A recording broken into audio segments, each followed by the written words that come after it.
How's it going, everybody? And welcome back to the channel. This video we're taking out the Panther G because that is #1 for the Germans and probably my #1 overall. The reason why this is not my #1 is because, well, it was a very intimidating tank and it was a very...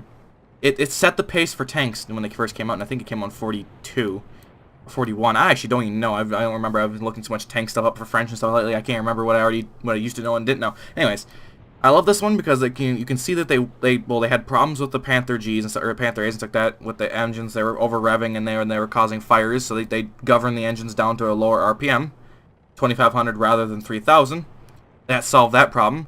Then they had problems with the Panther As like that with the curved mantlet being shot trapped, and they solved that problem by putting a chin mantlet on it. They also, if you actually look, if you can't really tell, it's hard. If you look on Google, see the sides really angled here on Panther A. If you actually can look at it, you can see about the T5 is more angled. The armor kind of angles upper here and then goes flat. Whereas in the Panther G, as you see, the angle is different here. It's less angle. But you can see, if you can get angle here, the whole armor gradually goes at an angle the whole entire time.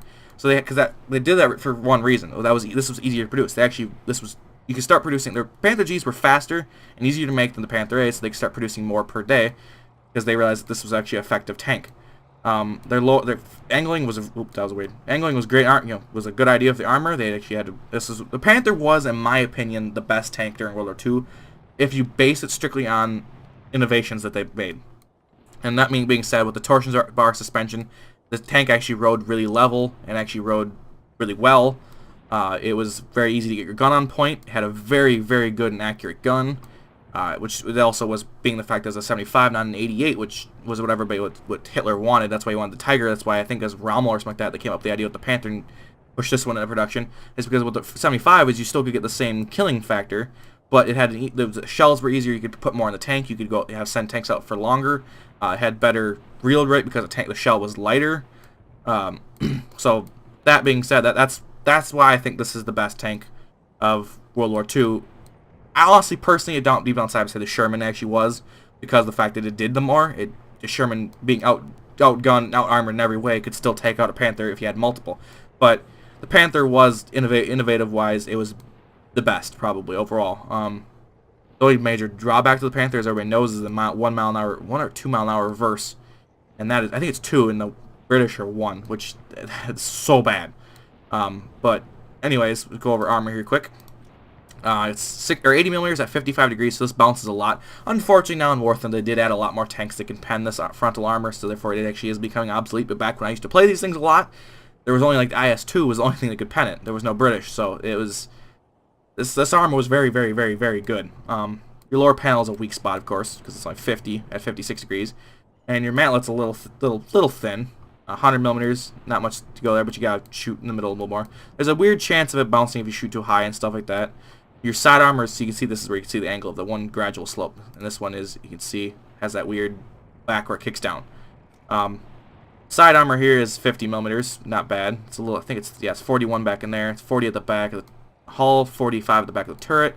Your top is 15. I think that's spaced though. I almost could have guaranteed that was spaced at one point, but maybe not. Maybe that's just me. And another, well, was another thing I was gonna say. These tanks look so much better without these shields here, and these shields are just structural steel. Actually, they're steel, but these were to stop heat rounds, and actually what they originally put them on was to stop the Russian anti-tank rifles, because the Russian anti-tank rifles at the time could pierce through and hit ammo and blow the tank up. So they put those on there that stop those rounds from doing anything. And personally, I don't really like that. These things look way better without them. I love the looks. I wish you could remove them in War Thunder, because they look so much better without them. Also, has a 28 mile an hour top speed. Actually, before I go away from the shirts and things, as you see here, as you'll see some of the tanks, you'll see like pictures online. You'll see just like a panel here and a panel here, or a panel, just two little spots on the other side, and that's because they didn't realize they didn't need to put it throughout the entire tank. They just need to put where the ammo was stowed. So that's how it is. Anyways, that's why I just felt like mentioning that. 8.6 reload rate, 15.4 degrees per second turret speed, 8 degrees depression, 28 miles an hour top speed. It's a 45-ton tank. It moves very, very well. For gun, we have an APCBC round, which punches 187. That's the only round I'm ever going to run. We also have an APCR that punches 226, but I hate APCR like always, and the useless HE round like always, so that's kind of it. You do have extra added on armor that adds on a little bit, but it looks kind of cool with it, so I leave it equipped. I do have numbers back there, but you can't see them anyways. Anyways, I think that's going to do it for this part of the video, and I thank you guys for watching so far, and I guess I'll see you guys in the gameplay part. See you there. Here we are on Maginot Line. Seems like I'm in this map a lot for videos lately. I mean, it's good because I either do really, really well here or really, really bad. And it's kind of no in between. And of course, being in the German right now, and since it actually looks like we're in the right battering, which I'm hoping we are. Because this thing up tier right now, with all the French being at 6, you know, everybody playing French tanks right now, a lot of people are at least, and being 6.3 because it's what most of their tanks are. It's kind of a struggle. Attention to the map. It's not very. This thing's not very good at that battering because everything can shoot through you, and your reverse speed just gets you killed all the time. Probably should have done the Panther A for the video because the Panther A is, well, Panther A or D, but the Panther A is still the same battering as this one. I don't like the Zimmer on it. Looks kind of weird, but it's quite a bit faster just because of that 500 extra or 500 RPM they pulled out of this engine. Which is weird because War Thunder has it down where that they govern the engine with 25 or 500 less RPM, which the top speed of these two tanks is the same. It just doesn't get there as fast. That's not what RPMs do. RPMs would affect the top speed and actually have a better lower end torque to actually get to certain speeds faster. So this tank actually should move from that, you know, initial 24 miles an hour, 25 miles an hour better than the Panther 8, but it doesn't. We are versing just the Russians. I mean, we can verse the Russians because there's a lot of at this battering should be a lot of tight T-3045s, which we should shoot the front slope of them, but they do bounce a fair amount, which is wrong. I still think the T-34s, or at least the 85s, are OP. They bounce more than they should, and that's the only way. I mean, they're OP because of the fact that they bounce more than they should, and they pen things that they shouldn't. I had a couple in this thing pen through my upper slope sitting on level ground in the last couple of games. Kind of it's obviously RNG that gets its way in, but a little irritating. I have a spot I like sitting up here. Works for both sides. Although, the one drawback to this is I'm the only one here, and it's on their side of B. So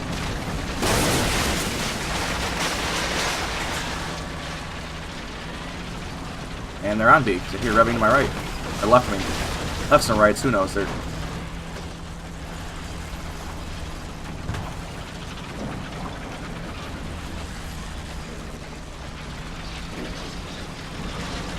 Still taking the point.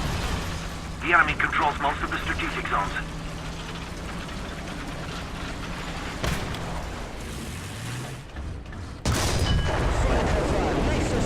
Okay, we got him.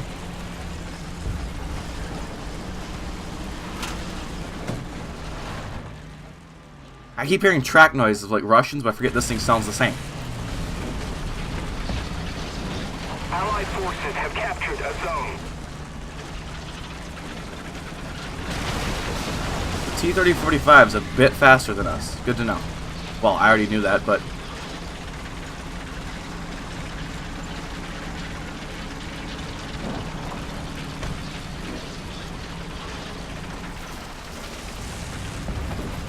problem is this spot kind of works on sheer luck because for the most part actually it's not a very good spot. Did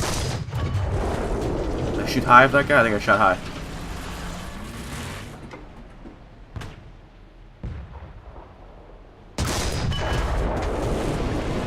For some reason this thing's a little inaccurate now. Let's take the IS-2 out though. He's more important.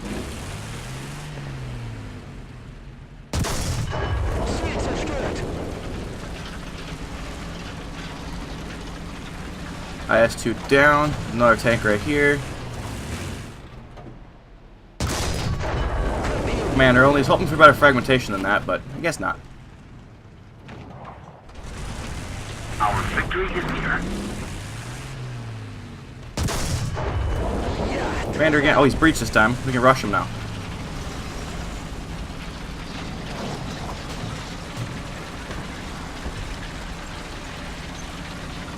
Moving up. We do a cool never stop moving shot. Enemy forces have captured a zone. Ah, that was a weird penetration thing, but alright, I'll take it.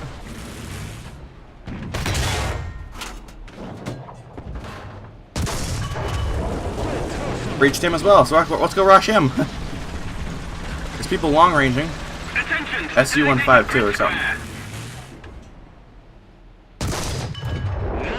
Whoa. Attention to the designated grid square! SU-85M's over there too somewhere.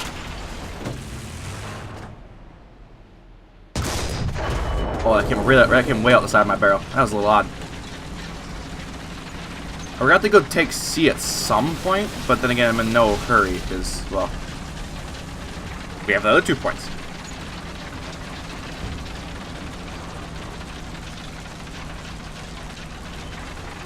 Come on, Tiger E, let's go take out this ASU-57, because he's a nuisance.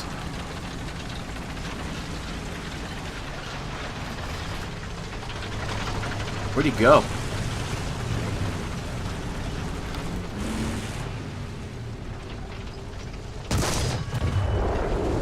Oh, bad shot.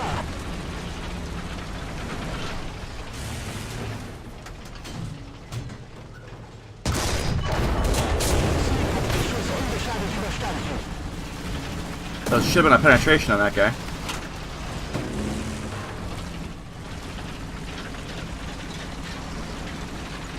Oh, there's a 57 down. I really don't want to get closer to that. Who's firing over here at me? Let's grab Zis 43 or something.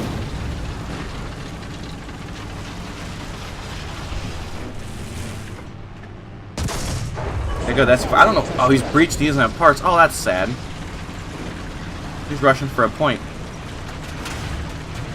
No, I feel bad for that guy. I hate this. I hate being breached in early games.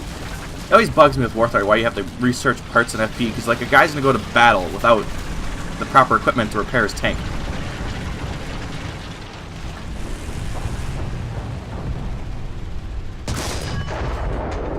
I gotta get used to this thing. It's a completely different cannon compared to what I'm used to in the whatchamacallit, FL-10 Sherman.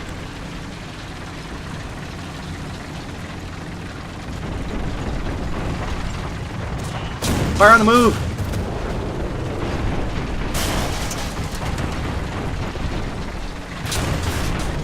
You guys stop it? That's kind of irritating. He's gonna track me at some point, but...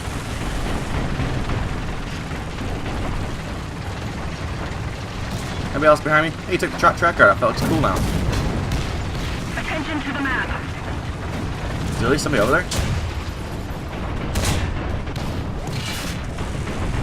Here, we can't really deal with them because, well, actually, I'm thinking this guy can't pen us right now from this distance, or he can't pen us. Yeah. I suppose behind us. That's not good.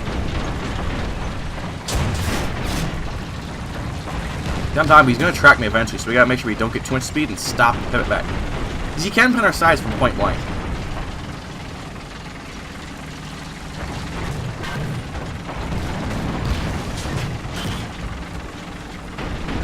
We ram him? We get to full speed and ram him? Got spawning me here though, I think. Maybe if we go around this way though, he doesn't. After we deal with this guy, we'll make a way to C. Because if we have to... Oh, he took him out. There was a gas over here too. So many things that look like little tanks at distances, but it's not. They're little pillboxes.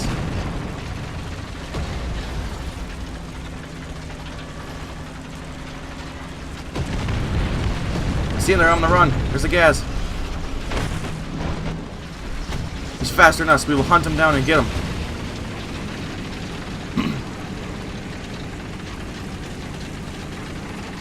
Where's this guy at? How far is he running? He's so fast, this little booger. Playing Hunt the Gaz.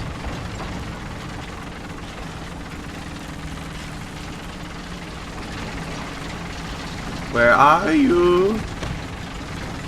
He's on the other side. He drove into the Tiger. Oh, Tiger, you got him. Dang it, that was supposed to be my kill. I spent this whole time hunting him. I guess we gotta go back this way. Still have a couple guys that have never died, but I'm not exactly worried.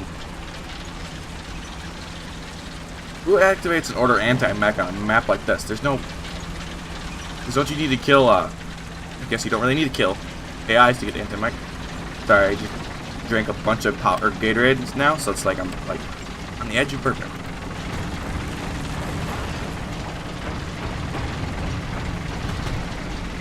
Stuka, oh, he's a cannon Stuka. I think that guy's dead already, dude.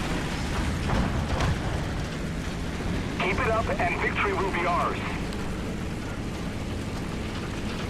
There's so much driving on this map, I fact it's just... Yeah, we got a crit on that guy, so at least we get an assist.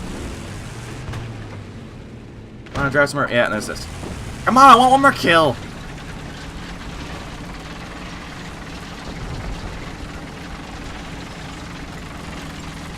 Still that guy that's never died. Why is there obviously every map, like every time I get this map, like just like the T-34, there's the guy that's never died, and we're sitting there. Right. Look at that red. Doesn't it look like a? You can't see the house really from here, so it looks like a floating roof. It's weird. At least this thing looks good with all these hostile teams on B. No, I just got all the way over here. There's no point in going back since we're taking C, but we might as well drive right back because it's boring otherwise. I mean, who knows what kind of action we might see.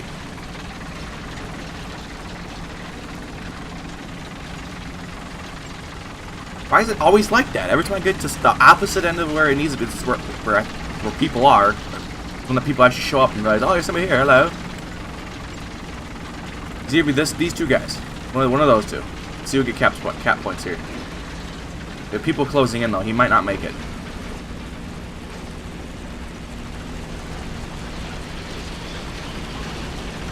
Most of the strategic zones are captured. Enemy forces have captured That guy. the zone. The other guy must be at the other spawn or something.